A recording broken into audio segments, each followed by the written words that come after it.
1978 August 26 Delhi. സമയം വൈകുന്നേരം ഏകദേശം രാവിലെ 6 മണി കഴിഞ്ഞ് 30 മിനിറ്റ്.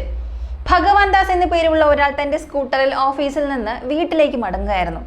അദ്ദേഹം ഒരു യോഗ ആശ്രമത്തിന് സമീപത്തുകൂടി പോകുമ്പോൾ ഒരു മഞ്ഞ നിറത്തിലുള്ള കാർ അദ്ദേഹത്തെ മറികടന്നു പോയി. പെട്ടെന്ന് ആ കാറിനുള്ളിൽ നിന്ന് ആരോ നിലവിളിക്കുന്നത് അദ്ദേഹം കേൾക്കാൻ തുടങ്ങി. ഇത് കേട്ടതോടെ ഇരുചക്ര വാഹനത്തിൽ പോവുകയായിരുന്ന ദാസ് ആ കാറിനെ പിന്തുടരാൻ തുടങ്ങി. അദ്ദേഹം കാറിനടുത്തേക്ക് ചെന്നപ്പോൾ പുറകിലെ സീറ്റിലിരുന്ന ഒരു പെൺകുട്ടി ഡ്രൈവറുടെ മുടിക്ക് പിടിച്ചു വലിക്കുകയായിരുന്നു. ആ പെൺകുട്ടിയുടെ കൂടെ ഉണ്ടായിരുന്ന ഒരു ചെറിയ കുട്ടി ഡ്രൈവർ സീറ്റിനടുത്തുള്ള ആളോട് വഴക്കിടുകയായിരുന്നു. എന്താണ് സംഭവിക്കുന്നതെന്ന് ചോദിച്ചുകൊണ്ട് കാർ നിർത്താൻ അദ്ദേഹം നിലവിളിച്ചുകൊണ്ട് പറഞ്ഞു. പക്ഷേ കാർ നിർത്താതെ വേഗത്തിൽ മുന്നോട്ട് പോയി. ഭഗവാൻ ദാസ് നിലവിളിക്കുന്നത് കണ്ട് റോഡിലുണ്ടായിരുന്ന മറ്റാളുകൾ ആ മഞ്ഞ നിറത്തിലുള്ള ഫിയറ്റ് കാറിന് പുറകെ ഓടാൻ തുടങ്ങി.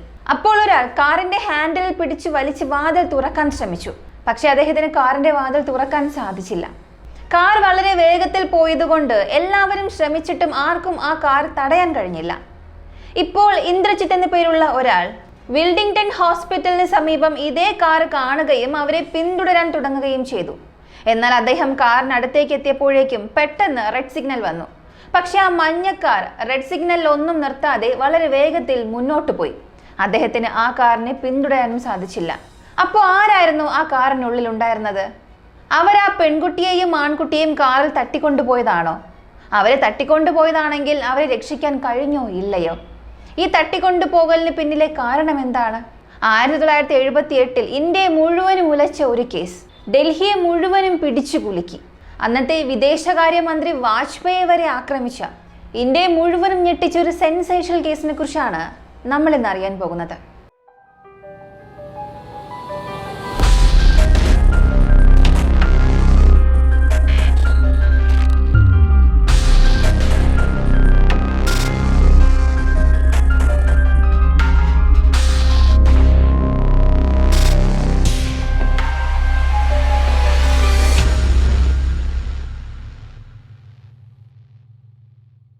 ഓഗസ്റ്റ് 26 സമയം രാത്രി ഏകദേശം രാവിലെ 8 മണി. Indian navy captain Madan Mohan ചോപ്രയും അദ്ദേഹത്തിന്റെ ഭാര്യയും ഓൾ ഇന്ത്യ റേഡിയോയിലെ ഒരു പരിപാടി കേൾക്കാനായി റേഡിയോ ട്യൂൺ ചെയ്യുകയായിരുന്നു. അവർ റേഡിയോ ട്യൂൺ ചെയ്ത പരിപാടി കേൾക്കാൻ തുടങ്ങിയപ്പോൾ ഒരു വലിയ ഞെട്ടലാണ് അവരെ കാത്തിരുന്നത്. അതെ, അന്നത്തെ ആ പരിപാടിയിൽ തങ്ങളുടെ മകനും മകളും സംസാരിക്കാൻ പോകുന്നത് കേൾക്കാൻ അവർ ഏറെ ആകാംക്ഷയോടെ ഇരിക്കുകയായിരുന്നു. എന്നാൽ റേഡിയോയിൽ മറ്റൊരു പെൺകുട്ടി സംസാരിക്കുന്നത് കേട്ടപ്പോൾ അവർ ആശയക്കുഴപ്പത്തിലായി. ആ മഞ്ഞ കാറിലുണ്ടായിരുന്ന ആ ചെറിയ പെൺകുട്ടിയും ആൺകുട്ടിയും ആരായിരുന്നുവെന്ന് നിങ്ങൾക്കിപ്പോൾ മനസ്സിലായിട്ടുണ്ടാകും.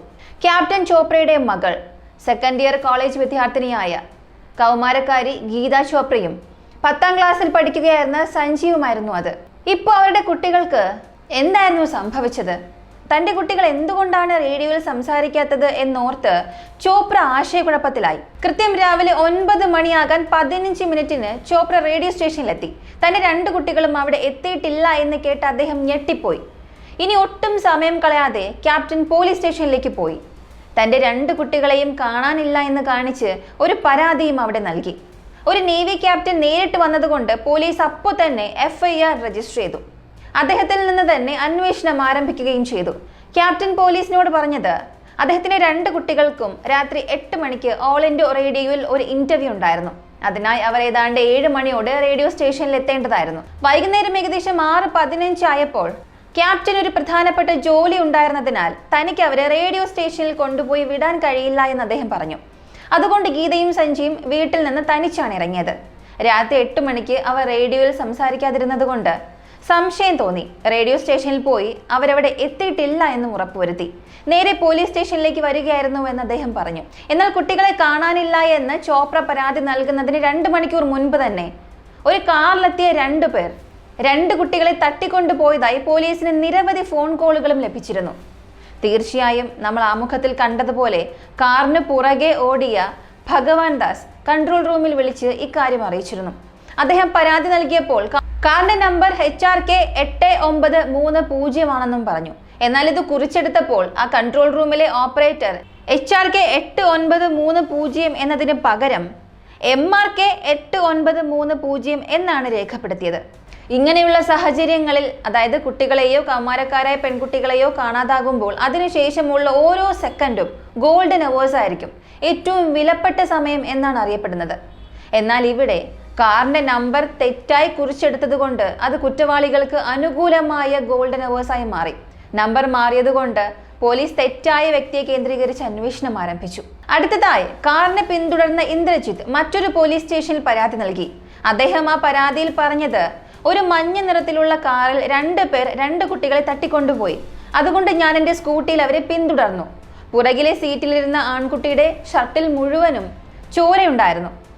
ഇത് കണ്ട് ഞാൻ ഞെട്ടി നിൽക്കുമ്പോൾ തന്നെ ആ കുട്ടി എന്നെ ശ്രദ്ധിച്ചു. തൻ്റെ തോളിൽ പരിക്കേറ്റിട്ടുണ്ടെന്ന് അവൻ എന്നെ കാണിച്ചു തരികയും സഹായത്തിനായി അഭ്യർത്ഥിക്കുകയും ചെയ്തു. അവനെ കാണാൻ വളരെ പാവം തോന്നി. അതുകൊണ്ട് കുട്ടികളെ സഹായിക്കാൻ ഞാൻ സ്കൂട്ടിയിൽ അവരെ പിന്തുടർന്നു. പക്ഷെ പെട്ടെന്നൊരു റെഡ് സിഗ്നൽ വന്നു. എന്നാൽ കാർ സിഗ്നൽ നിർത്താതെ പോയി. അതിനുശേഷം എനിക്കൊന്നും ചെയ്യാൻ കഴിഞ്ഞില്ല. അതുകൊണ്ട് എങ്ങനെയെങ്കിലും ആ കുട്ടികളെ രക്ഷിക്കണം. ഒടുവിൽ ആ കാർ വിൽഡിംഗ്ടൺ ഹോസ്പിറ്റൽ റോഡിലേക്കാണ് പോയത്. ഇങ്ങനെയൊക്കെയാണ് ഇന്ദ്രജിത്ത് പോലീസിനെ വിവരം അറിയിച്ചത്. എന്നാൽ ഇത്തവണ ഈ വിവരം ലഭിച്ച പോലീസ് അത് ആ പ്രത്യേക പരിധിയിലെ പോലീസ് നോക്കിക്കൊള്ളും എന്ന് കരുതുകയും അന്വേഷണം ആരംഭിക്കാൻ അവർ വൈകുകയും ചെയ്തു. ഇതറിഞ്ഞതോടെ ആ കുട്ടികൾ ചോപ്രയുടെ മക്കളാണെന്ന നിഗമനത്തിൽ പോലീസ് എത്തിച്ചേരുകയും അവർക്കായുള്ള തിരച്ചിൽ ആരംഭിക്കുകയും ചെയ്തു. അതേസമയം തങ്ങളുടെ കുട്ടികൾക്ക് എന്ത് സംഭവിച്ചിട്ടുണ്ടാകുമെന്നോർത്ത് ചോപ്രയും ഭാര്യയും ഭയപ്പെടാൻ തുടങ്ങി. ഇങ്ങനെ 2 ദിവസം കടന്നുപോയി. ഓഗസ്റ്റ് മാസം 28, സമയം വൈകുന്നേരം ഏകദേശം രാവിലെ 6 മണി. ഡൽഹിക്ക് പുറത്തുള്ള ഒരു വനമേഖലയിൽ ഒരാൾ പശുക്കളെ മേയ്ക്കുകയായിരുന്നു. അദ്ദേഹം അവയെ വീട്ടിലേക്ക് കൂട്ടിക്കൊണ്ടുപോകുന്നതിനിടയിൽ കാടിനുള്ളിൽ വ്യത്യസ്തമായ എന്തോ ഒന്ന് കിടക്കുന്നത് കണ്ടു. അതിനടുത്തേക്ക് ചെന്ന് അദ്ദേഹം ഞെട്ടിപ്പോവുകയും ഉടൻ തന്നെ പോലീസിനെ വിവരം അറിയിക്കുകയും ചെയ്തു. ഉടൻ തന്നെ പോലീസ് അവിടെ എത്തുകയും ക്യാപ്റ്റനോടും ഭാര്യയോടും അവിടെ വരാൻ ആവശ്യപ്പെടുകയും ചെയ്തു. അതെ, പൂർണ്ണമായും തകർന്ന നിലയിലുള്ള 2 മൃതദേഹങ്ങളായിരുന്നു അവിടെ ഉണ്ടായിരുന്നത്. തുടർന്ന് അവർ ആ മൃതദേഹങ്ങളുടെ വസ്ത്രങ്ങൾ പരിശോധിച്ചപ്പോൾ അതിലൊരു പാന്റിന്റെ പോക്കറ്റിൽ നിന്ന് ഗീതയുടെ ID കാർഡ് കണ്ടെടുത്തു. അതോടെ അത് ക്യാപ്റ്റന്റെ കാണാതായ കുട്ടികൾ തന്നെയാണെന്ന് സ്ഥിരീകരിച്ചു. ആ അവസ്ഥയിൽ തങ്ങളുടെ മക്കളെ കണ്ട മാതാപിതാക്കൾ അലമുറയിട്ട് കരയാൻ തുടങ്ങി. മരണപ്പെട്ടത് ഗീതയും സഞ്ജയുമാണെന്ന് സ്ഥിരീകരിച്ച പോലീസ് അവരുടെ മൃതദേഹങ്ങൾ പോസ്റ്റ്മോർട്ടത്തിനായി അയച്ചു. പോസ്റ്റ്മോർട്ടം റിപ്പോർട്ടിൽ സഞ്ജയുടെ ശരീരത്തിൽ 21 മുറിവുകൾ ഉണ്ടായിരുന്നു. ഗീതയുടെ താടി അസ്ഥി തകർന്ന നിലയിലായിരുന്നു. കൂടാതെ അവളുടെ ശരീരത്തിൽ 5 കുത്തേറ്റ മുറിവുകൾ ഉണ്ടായിരുന്നു. എന്നാൽ മൃതദേഹം ഏതാണ്ട് നശിച്ച അവസ്ഥയിലായിരുന്നതിനാൽ കൊല ചെയ്യപ്പെടുന്നതിന് മുൻപ് ഗീത പീഡനത്തിന് ഇരയായിട്ടുണ്ടോ എന്ന് കണ്ടെത്താൻ അവർക്ക് കഴിഞ്ഞില്ല. അതേസമയം കൊലയാളികളെ കുറിച്ച് ചെറിയൊരു തെളിവ് പോലും കണ്ടെത്താൻ അവർക്ക് സാധിച്ചില്ല. കാര്യങ്ങൾ ഇങ്ങനെ ഇരിക്കെ 2 ദിവസത്തിന് ശേഷം, അതായത് ഓഗസ്റ്റ് 31-ന് മജ്ലിസ് പാർക്കിൽ സംശയാസ്പദമായ രീതിയിൽ ഒരു കാർ കണ്ടെത്തുകയുണ്ടായി. ഈ വിവരം പോലീസിനെ അറിയിക്കുകയും ചെയ്തു. അവർ കരുതിയതുപോലെ തന്നെ അതൊരു മഞ്ഞ നിറത്തിലുള്ള ഫിയറ്റ് കാർ ആയിരുന്നു.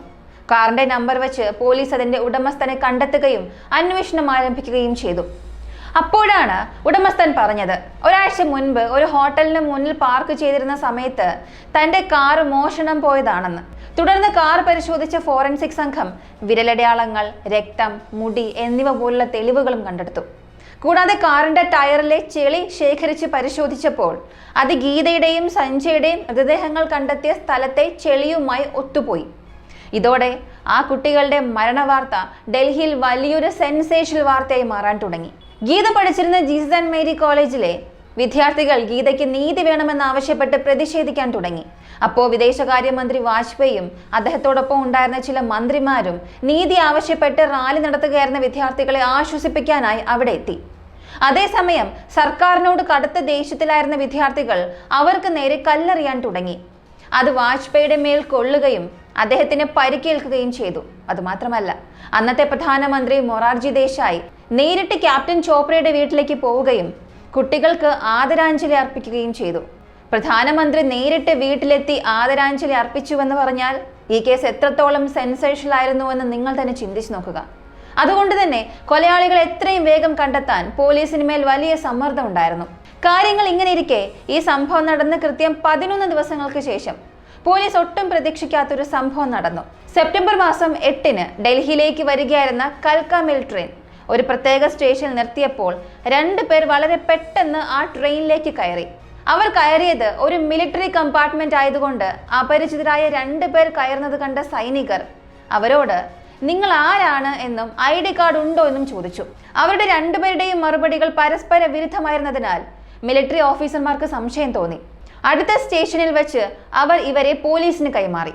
അവിടെ വെച്ച് പോലീസ് അവരുടെ ബാഗ് പരിശോധിച്ചപ്പോൾ അതിൽ ചോര പുരണ്ടൊരു വസ്ത്രം ഉണ്ടായിരുന്നു. കൂടാതെ ഒരു ചെറിയ കത്തിയും കണ്ടെത്തിയതോടെ പോലീസ് തന്നെ ഞെട്ടിപ്പോയി. തുടർന്നവരെ ചോദ്യം ചെയ്തപ്പോൾ അതിൽ ഒരാൾ 24 വയസ്സുകാരനായ രംഗ എന്ന കുൽജിത് സിംഗും മറ്റേയാൾ 22 വയസ്സുള്ള ബില്ല എന്ന ജസ്ബീർ സിംഗുമായിരുന്നു. അതെ, നിങ്ങൾ ഒരു പക്ഷേ ഇരുവരുടെയും പേരുകൾ കേട്ടിട്ടുണ്ടാകും. ഇവർ രണ്ടുപേരും വലിയ ഡോൺ ആണെന്ന് നിങ്ങൾ ചിന്തിച്ചിട്ടുണ്ടാകും. പക്ഷെ അവർ അതിനൊന്നും കൊള്ളാത്തവരായിരുന്നു. അതിന്റെ കാരണം ഈ വീഡിയോയുടെ അവസാനം നിങ്ങൾക്ക് മനസ്സിലാകും. അങ്ങനെ ഈ രംഗയും ബില്ലയും ചേർന്നാണ് ആ കുട്ടികളെ കൊലപ്പെടുത്തിയതെന്ന് പോലീസ് കരുതുകയും കാറിൽ നിന്ന് ലഭിച്ച രക്തസാമ്പിളുകളും വിരലടയാളങ്ങളും അവരുടെ വിരലടയാളങ്ങളുമായി രക്തസാമ്പിളുകളുമായും മാച്ച് ചെയ്യുകയും ചെയ്തു. പോലീസ് സംശയിച്ചതുപോലെ തന്നെ മാച്ചായി. അതായത് അവർ തന്നെയാണ് ആ കൊലയാളികൾ. തുടർന്ന് കൊലപാതകത്തിന് പിന്നിലെ ലക്ഷ്യത്തെക്കുറിച്ച് പോലീസ് അവരുടെ ശൈലിയിൽ ചോദ്യം ചെയ്തപ്പോൾ ബില്ല മൗനം പാലിച്ചെങ്കിലും രംഗ പതിയെ കുറ്റസമ്മതം നടത്താൻ തുടങ്ങി. അവന്റെ ആ കുറ്റസമ്മതം കേട്ട പോലീസ് ഞെട്ടിപ്പോയി. രംഗ പോലീസിനോട് സമ്മതിച്ച കാര്യങ്ങൾ ഇതൊക്കെയായിരുന്നു. രംഗ ഒരു ലോറി ഡ്രൈവറാണ്. കൂടാതെ കാറുകൾ മോഷ്ടിക്കുന്നതിൽ അതീവ വിദഗ്ധനുമാണ്. ബില്ലയാകട്ടെ പണത്തിന് വേണ്ടി എന്തും ചെയ്യാൻ മടിക്കാത്തൊരു കുറ്റവാളി. ആദ്യമൊക്കെ മുംബൈയിൽ വെച്ച് ചെറിയ ചെറിയ കുറ്റകൃത്യങ്ങൾ ചെയ്തിരുന്ന ഇരുവരും ഒരു ഘട്ടത്തിൽ ഒരുമിച്ച് നിരവധി കാര്യങ്ങൾ ചെയ്യാൻ തുടങ്ങി. അതിനിടയിൽ ഒരു തട്ടിക്കൊണ്ടുപോകൽ കേസിലുണ്ടായ തർക്കത്തിൽ ബില്ല 2 പേരെ കൊലപ്പെടുത്തുകയുണ്ടായി. ഇതോടെ പോലീസിനെ ഭയന്ന് ഓഗസ്റ്റ് 17-ന് അവർ ബോംബെയിൽ നിന്ന് ഡൽഹിയിലേക്ക് രക്ഷപ്പെട്ടു. ഡൽഹിയിലെത്തി ഇവർ പണത്തിനായി എന്ത് ചെയ്യണം എന്നറിയാതെ ഒരു പദ്ധതി തയ്യാറാക്കി. ആ പദ്ധതി പ്രകാരം അവർ ഒരു ഹോട്ടലിന് മുന്നിൽ നിർത്തിയിരുന്ന മഞ്ഞ നിറത്തിലുള്ള ഫീഡ് കാർ മോഷ്ടിച്ചു. അവരുടെ പദ്ധതി അനുസരിച്ച് രാത്രികാലങ്ങളിൽ തനിച്ചു വരുന്ന ദമ്പതികളെ തട്ടിക്കൊണ്ടുപോകാനാണ് അവർ തീരുമാനിച്ചത്. തുടർന്ന് അവരുടെ വീട്ടിൽ പോയി കവർച്ച നടത്താനായിരുന്നു പദ്ധതി. ഇങ്ങനെ ഒരു പദ്ധതിയുമായി ഓഗസ്റ്റ് 26-ന് ഇരുവരും കാറിൽ പോകുമ്പോഴാണ് റോഡിലൂടെ നടന്നു പോവുകയായിരുന്ന ഗീതയെയും സഞ്ജയും അവർ കാണുന്നത്. ഇതിനെയാണ് തെറ്റായ സമയത്ത് തെറ്റായ സ്ഥലത്ത് ചെന്നുപെടുക എന്ന് പറയുന്നത്.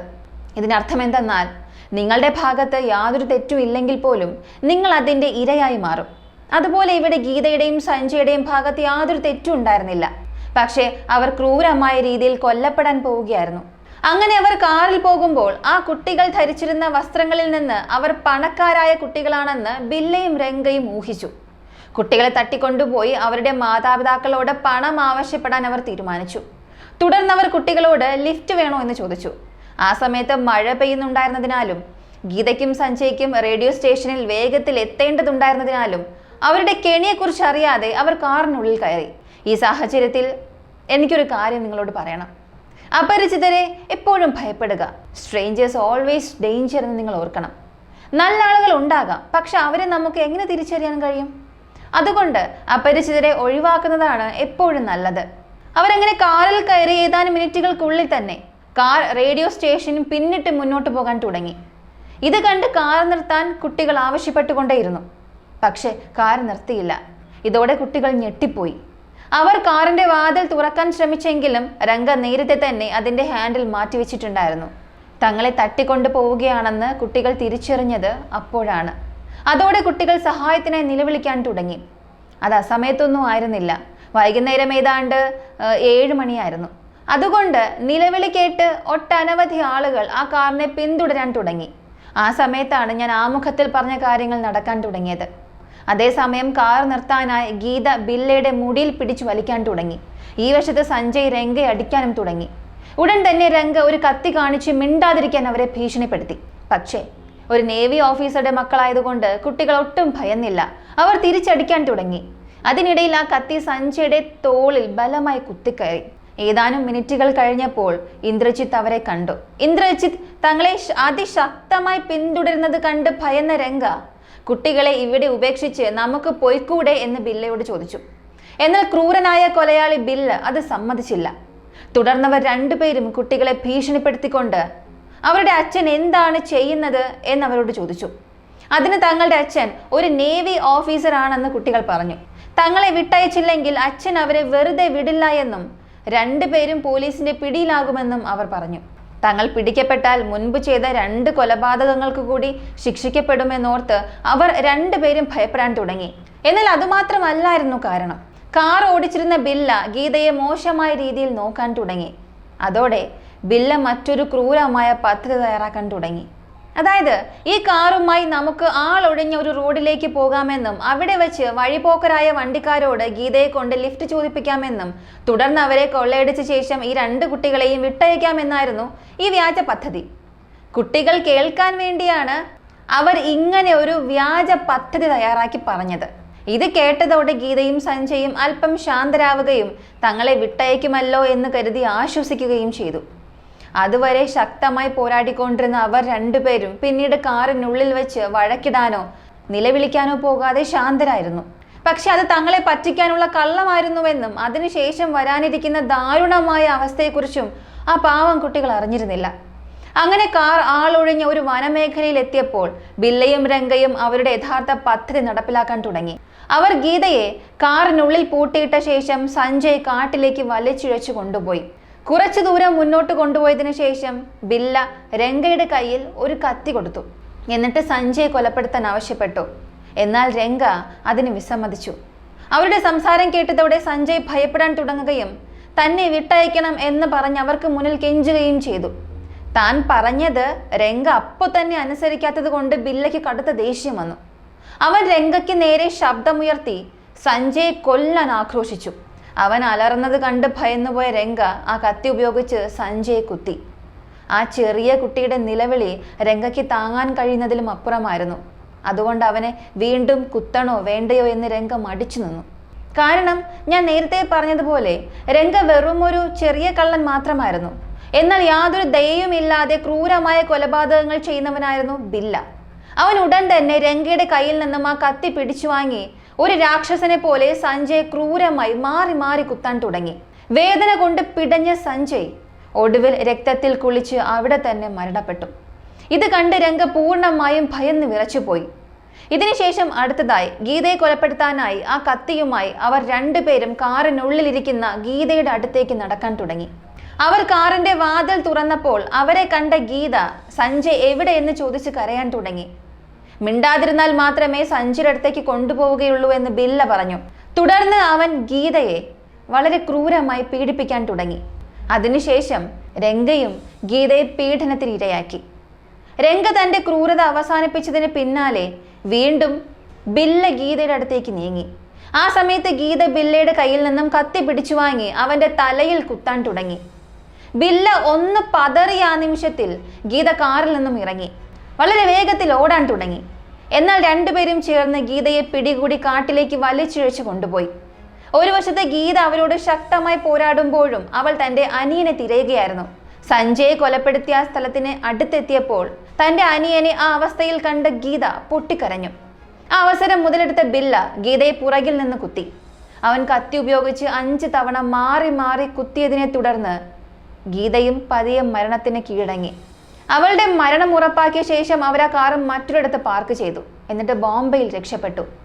പിന്നീട് ബോംബെയിൽ നിന്ന് വീണ്ടും ട്രെയിനിൽ ഡൽഹിയിലേക്ക് വരുമ്പോഴാണ് ഒട്ടും പ്രതീക്ഷിക്കാത്ത രീതിയിൽ അവർ മിലിറ്ററി ഓഫീസർമാരുടെ പിടിയിലാകുന്നത്. തുടർന്ന് അവർക്കെതിരെ 14 വകുപ്പുകൾ ചുമത്തി കേസ് രജിസ്റ്റർ ചെയ്യുകയും തിഹാർ ജയിലിൽ അടച്ച ഇരുവർക്കും കോടതി വധശിക്ഷ വിധിക്കുകയും ചെയ്തു. ഇതിനെതിരെ അവർ രാഷ്ട്രപതിക്ക് ദയാഹർജി നൽകിയെങ്കിലും രാഷ്ട്രപതി അത് തള്ളി. അങ്ങനെ രാജ്യം മുഴുവനും ഇവരുടെ വധശിക്ഷയ്ക്കായി കാത്തിരുന്ന ആ ദിവസം എത്തി. കൊലപാതകം നടന്ന 4 വർഷങ്ങൾക്ക് ശേഷം 1982 ജനുവരി മാസം 31 പുലർച്ചെ ഏകദേശം 5 മണിക്ക് 2 പേരെയും തൂക്കിലേറ്റി. എന്നാൽ 2 മണിക്കൂറിന് ശേഷം അവരുടെ നാഡീമിടിപ്പ് പരിശോധിച്ചപ്പോൾ ബില്ലം മരണപ്പെട്ടുവെങ്കിലും രംഗയ്ക്ക് അപ്പോഴും ജീവനുണ്ടായിരുന്നു. അവൻ മെലിഞ്ഞ് ചെറുതായിരുന്നതിനാൽ കയർ അവന്റെ കഴുത്തിൽ കൃത്യമായി മുറുകിയിരുന്നില്ല. അതുകൊണ്ട് 2 മണിക്കൂറോളം അവൻ എങ്ങനെയോ ജീവനോടിരുന്നു. തുടർന്ന് വീണ്ടും അവനെ തൂക്കിലേറ്റിയപ്പോൾ മരണം ഉറപ്പാക്കാൻ അവർ അവന്റെ കാലുകളിൽ പിടിച്ച് താഴേക്ക് വലിച്ചു. ഇവരുടെ മൃതദേഹങ്ങൾ ഏറ്റുവാങ്ങാൻ ബന്ധുക്കളൊന്നും വരാത്തത് കൊണ്ട് തിഹാർ ജയിലിനുള്ളിൽ വെച്ച് തന്നെ അവരുടെ മൃതദേഹങ്ങൾ സംസ്കരിച്ചു. ഗീതയും സഞ്ജയും തട്ടിക്കൊണ്ടുപോകപ്പെടുന്നത് ഒട്ടനവധി ആളുകൾ കണ്ടിട്ടും അവരെ രക്ഷിക്കാൻ കഴിയാതെ പോയത് തികച്ചും സങ്കടകരമായ ഒരു കാര്യമാണ്. എന്നാൽ അവസാന നിമിഷം വരെ കുറ്റവാളികൾക്കെതിരെ ധീരമായി പോരാടി അവരുടെ ധീരതയെ മാനിച്ച് യുദ്ധത്തിൽ മരിക്കുന്ന സൈനികർക്ക് നൽകുന്ന കീർത്തി ചക്ര പുരസ്കാരം നൽകി രാജ്യം അവരെ ആദരിച്ചു. ഈ കേസിനെ കുറിച്ച് നിങ്ങൾക്ക് എന്താണ് തോന്നുന്നത്?